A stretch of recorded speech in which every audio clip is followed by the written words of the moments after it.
Многих якутян смутило резкое похолодание в середине лета. В некоторых районах даже шел снег. Чего ожидать от погоды в ближайшее время? Что говорят синоптики? Сюжет Надежды Акимовой. Холодная погода зарегистрирована во многих районах Якутии. В ночь со среды на четверг столбик термометров во многих улусах опустился ниже нуля.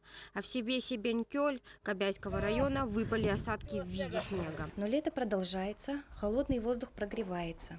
Угроза заморозков миновала. В Южной Якутии лето дождливое, средняя температура 8 градусов тепла. Плюс ко всему ночная плюсовая температура сменилась резкими заморозками и опустилась до -1. Фермеры бьют тревогу, цветущие растения сильно побило морозом. Богатого урожая ожидать не приходится. Картошка у нас уже половина слегка поморозилась. Зелень тоже до сих пор не такие, вот такого роста, не поднимается. От того, что холодно, прохладно. Ну, одни проблемы. Сенозаготовка вообще еще не начали, потому что дожди не дают. Потепление ожидается к этим выходным дням. Установится средняя температура плюс 18 в западной и восточной части.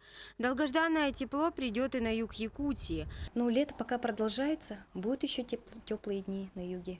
И дожди будут, все будет.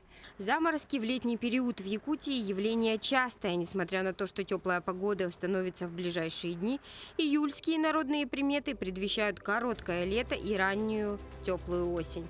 Надежда Акимова, Иван Семенов, НВК «Саха-Якутск».